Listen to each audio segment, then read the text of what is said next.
Okay, friends, so here I am with part 2 of my battle planning video. In the first one, which I'll link to in the show notes, you should definitely check it out first. In the first one, I talked about my list and how I thought about putting that together. And now in the second video, I'm going to talk about, knowing the maps that we were going to be playing on, how did I go into forming some specific plans about how to deploy and move my units in the game to come. Okay, now what about the mission itself? For these round 3 missions, what we had to do was a King of the Hill battle. So there was an objective at the center of the map. I have it kind of highlighted with a sticky note here.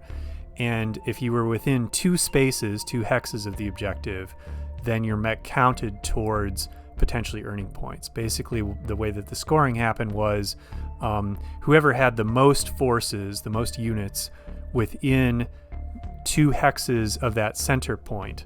So I've highlighted all the hexes that could earn those points. Whoever had the most units within that radius at the end of the turn would score. There's 2 things you can note right away about this map. The first thing, of course, is that the region of the objective is well protected by forests and by hills, so it could be quite defensible. And another thing to notice, by the way, is that on the left or west side of it are a couple of level 2 hills, which have especially interesting defensive properties that I'll talk about in a minute. So that's one thing to notice. The other thing to notice is surrounding the objective is this frozen river, which is covered with ice. And anytime you run a mech over an ice hex, there's a 1 in 6 chance that it will break through the ice and fall through there and potentially die if the fall leads to damage that breaches the armor. So there's a real risk crossing that river on the ground, and the risk increases with every hex that you go over the frozen river. Now, part of my plan was to put my elementals, my battle suits, on my jumping mechs so that they could get across the ice without crashing through, without being on one of the ground-bound mechs and potentially falling through the ice. I was initially under the misconception that the rules said that they would die if the mech that was carrying them fell through the ice, because normally, battle armor die if they're in water. But actually, an opponent informed me that that's not actually the rule. And if they're riding on a mech and they enter the water, they can survive. That said, I still think it was the right call to put them on the jumping mechs, because there was still the chance that the mech carrying them might fall through the ice and suffer a head or center torso breach or something and then die. So I didn't want to take the unnecessary risk of that happening. And additionally, if they fell through the ice, that would slow down their progress towards the objective in the center of the battlefield. So it was just a somewhat safer move to put them on the jumping mechs. Now, the battle is going to be fought east to west. Your deployment zone would be within 3 hexes of the side that you chose, either the east side or the west side. And you would be the one who gets to choose if you win a 2d6 roll-off at the start of the mission. So the next question that faced me in forming my battle plan was, which side do I want? Which side is going to be the more advantageous for me to come in from? Now remember, a lot of my points in my force went into that big awesome Warhawk with its extended range large lasers and LB-10X and that whole long range arsenal. So a great, important consideration for me was I need a place to put that mech where those long range weapons are going to be able to do some real damage starting early in the game. And of course, most of my fire is probably going to be focused into that objective area where mechs can stand or units can stand to score objective points.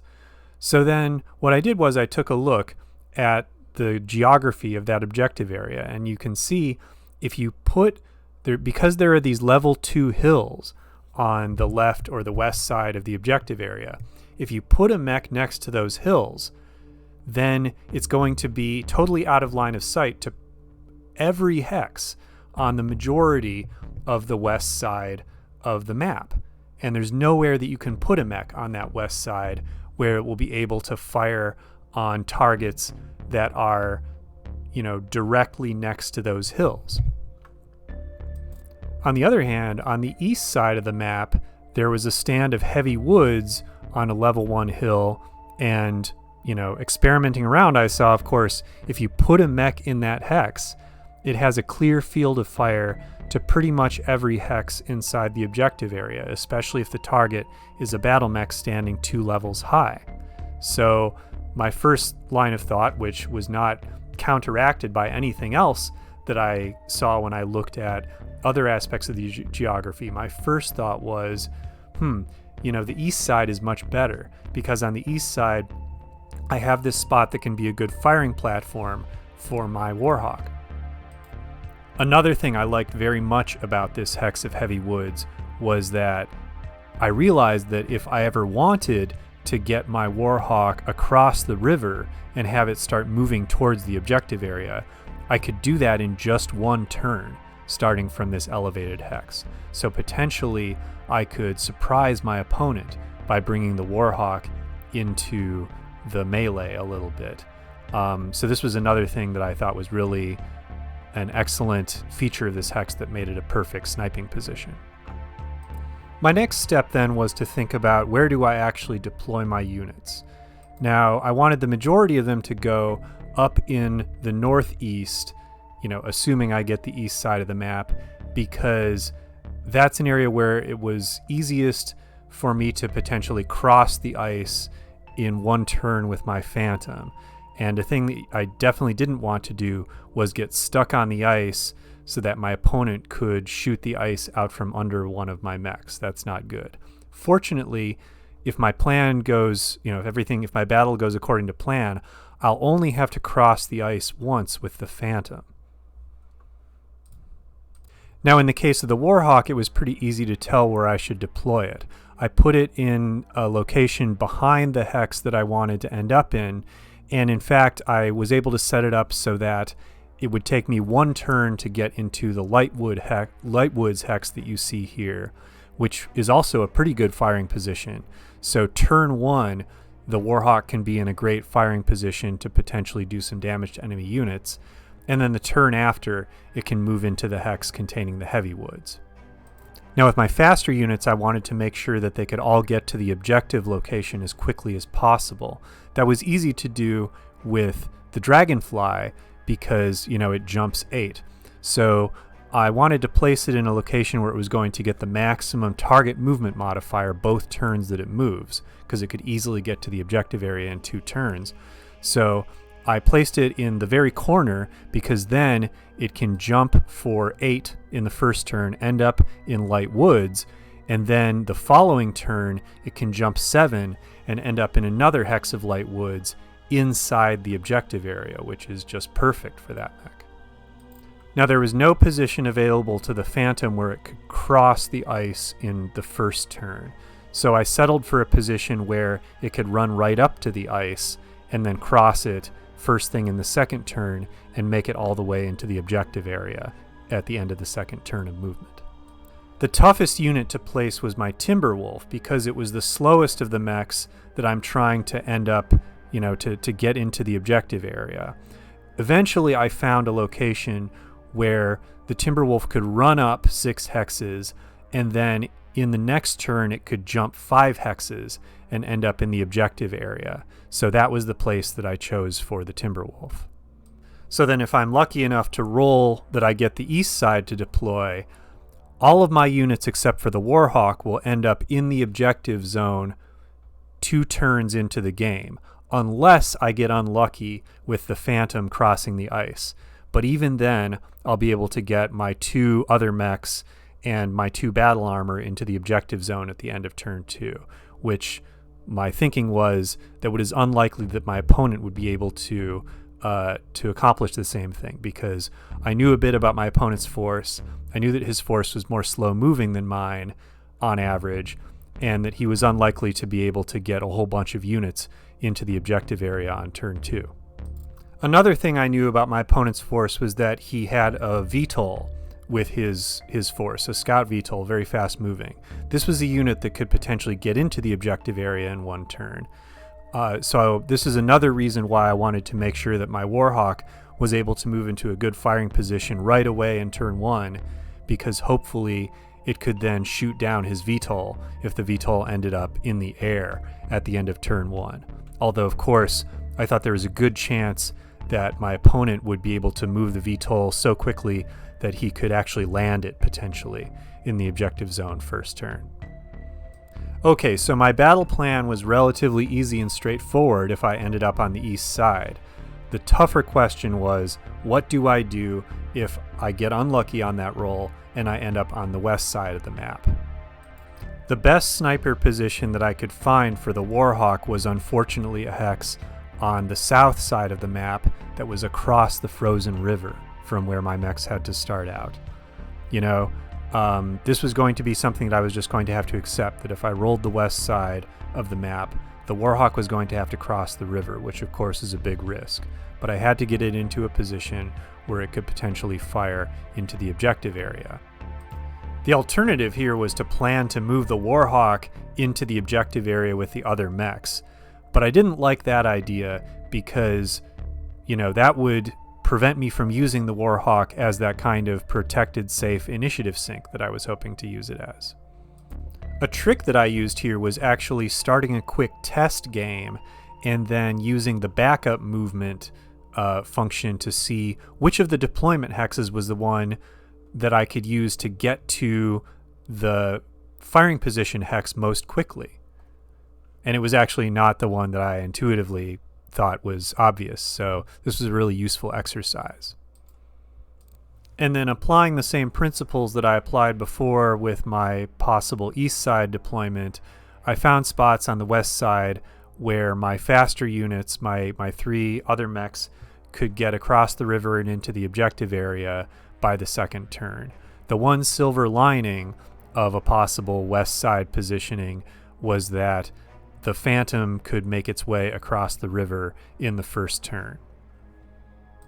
So here was how I anticipated that my movement into the objective area would look 1 turn in, and then 2 turns in. And you can see it's going to take the Warhawk 3 turns to get to the firing position. Not ideal, but it was the best that I could do. Another thing I needed to pay attention to was what were some key hexes that I kind of needed to keep an eye on during the game potentially, and maybe try to move towards if I needed to conduct some kind of, interesting maneuver. So I thought that if my opponent had a sniper mech that he wanted to use the way that I was intending to use my Warhawk, he might position it in that same special hex to the northeast of the map. And so I found a hex that was 7 spaces of jump away where I could, that was protected with light woods, so that I could potentially position my Dragonfly in that hex if I wanted to, in the following turn, jump into the rear of a sniper mech that he might have in that location. I wanted it to be 7 hexes away because, of course, jumping 7 gives me that extra target movement modifier. So the Dragonfly would be especially safe if it was jumping 7 to make a rear attack on a mech that was in those woods. That hex was also nice because I could also jump 7 from there into the objective area, in fact into a protected light woods hex in the objective area. So it was really a position where I thought, the Dragonfly, it might be a good idea to have it end up in that hex for some part of the game. Since the Timberwolf was my toughest out of the mobile mechs that was going to be spending time in the objective zone, I thought that this woods hex that had a good field of fire high up in the objective zone might be a good place for the Timberwolf to spend some time. But when it comes to these kinds of specific movement plans, you don't want to marry yourself too much to one particular idea, because you really want to be flexible and let the situation in the course of the battle take you where things are going to go. And finally, I thought a little bit about how I was going to be targeting my weapons. So I knew that my opponent's force had a VTOL, as I mentioned, and with the LB-10X on the Masakari or the Warhawk, I thought, well, first chance I get, I should fire that LB-10X at that VTOL if it's moving. So that was one idea I had. Another idea I had was I knew that my opponent also had a unit of battle armor in his force. And since the Timberwolf S was carrying Inferno missiles, and Inferno missiles are extremely effective against battle armor, another kind of tentative plan that I formed was, well, once his battle armor in the objective area, I'll have that Timberwolf fire a salvo of 4 SRM-6s with Inferno missiles at the battle armor, which would do a whole lot of damage to it, hopefully, fingers crossed, like potentially delete it from the game in 1 or 2 turns and really make it a non-factor for my opponent. My plan for the Phantom, meanwhile, was to just kind of run laps in and out of the objective zone, so ending the turn in the objective zone every turn ideally, and finding ways to put that mech into the rear arc of enemy mechs that I wanted to destroy. It seemed like that was likely to work out because the Phantom is so fast and maneuverable. And it was very straightforward, of course. What do I do with my elemental battle armor? Just jump them back and forth 3 hexes every turn within the objective zone, ideally jumping into a hex that contained an enemy mech so that I could make one of those leg attacks. And of course, I expected my opponent to follow the same tactic with his unit of inner sphere battle armor.